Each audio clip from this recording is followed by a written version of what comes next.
Winter in Freundpolz, ein Weiler im Allgäu. Einsamkeit pur. Das ist vermutlich das älteste Haus hier, 250 Jahre alt. Ein sogenanntes Flurküchenhaus, einst fast verfallen, nun gerettet und bewohnt von Peter Tausch.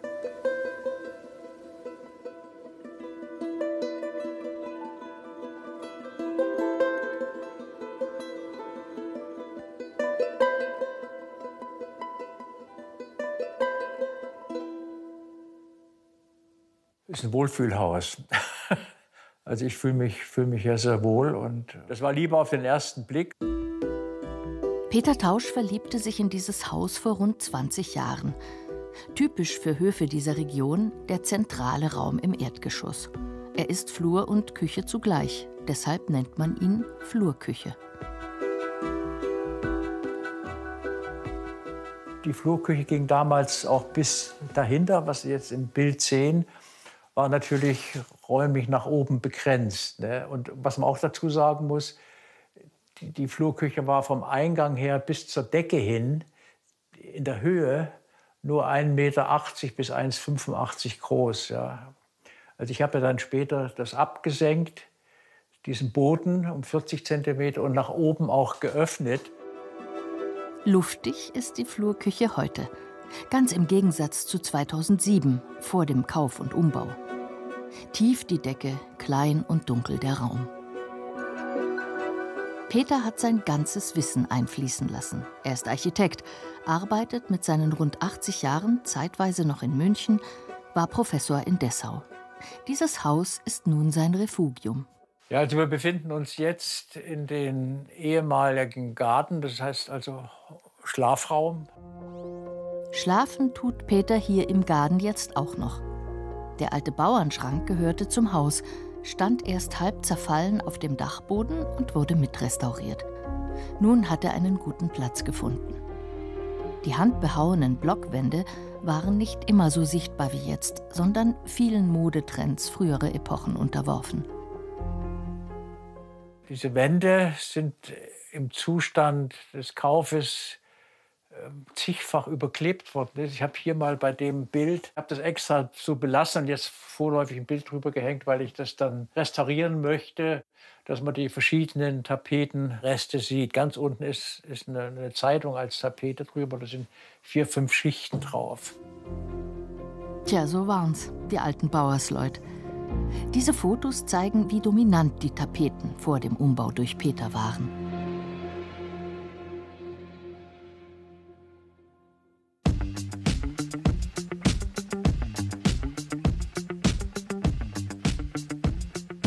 Heute ist Holz pur angesagt. Im Garten wie auch im oberen Flur, beziehungsweise in der Galerie. Altes Holz und moderne Kunst, ein toller Kontrast. Die Bilder hier stammen von dem Maler Fritz Keller oder von Peter Tausch, der selbst nebenbei malt. Jetzt das Highlight im wahrsten Sinne. Es geht in den größten und hellsten Raum des Hauses. Also hier sind wir jetzt in der ehemaligen Scheune. Unten drunter war hier der Stall und da auch der Stall. Und das ist halt ausgebaut worden 4 Jahre, nachdem ich dieses Wohnhaus saniert und umgebaut habe, habe ich mich dann an den Ausbau von dieser Scheune gemacht. Peter nennt dies sein Wohnatelier. Es ist Wohnzimmer und Arbeitszimmer und ab und zu Gäste- und Partyzimmer. Und wenn sein Enkel mit Freunden zu Besuch ist, dann schlafen sie auf dieser Galerie oben. Ja, und das ist ein Raum, der besondere Qualitäten hat. Zum einen kann man sich ja aufhalten, zum Teil arbeite ich auch da hinten. Und natürlich waren in der Scheune keine Fenster drin, sondern die Fenster sind jetzt im Zuge der Sanierung und des Umbaus reingekommen. Die sind deshalb so groß, um A, in diesen großen Raum auch in der Tiefe Licht reinzubekommen, aber auch, um von verschiedenen Stellen des Raumes auch den Blickbezug in die Berge zu haben. Also in diese Richtung hat man einen wunderbaren Blick in die Allgäuer Berglandschaft.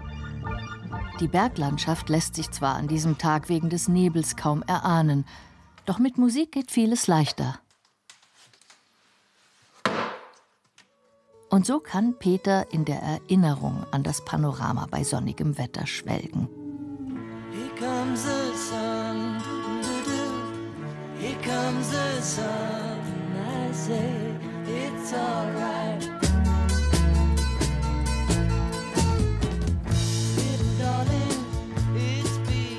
Das Haus hat er im Internet entdeckt. Er erinnert sich an den Tag, als er es besichtigen kam.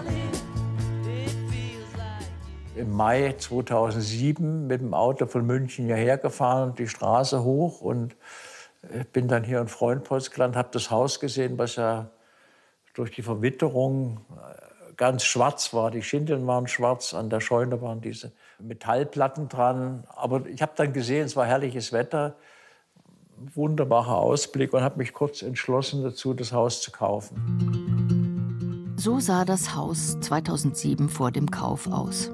Sehr marode. Doch Peter störte das nicht. Im Gegenteil. Damals war er als Architekt frustriert, denn er musste immer nach dem Willen anderer bauen. Mit diesem Haus hatte er endlich sein eigenes Projekt. Hier konnte er allein bestimmen. Denkmalschutz war keiner drauf. Nach einem Jahr hatte er den Wohnteil so weit saniert, dass er einziehen konnte. Das war Weihnachten 2008. Sein Sohn, der ebenfalls Architekt ist, hatte auf das Projekt erst skeptisch reagiert.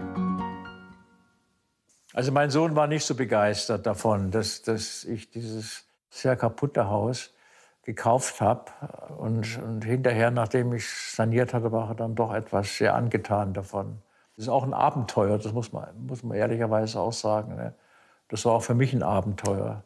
Ich habe ja vorher noch kein so ein Haus saniert, ja, so ein Allgäuer Flurküchenhaus. Im alten Anbau, Schopf genannt, hat Peter jetzt sein Malatelier. Wenn er über seine Erfahrungen nachdenkt, kommt er zu diesem Schluss.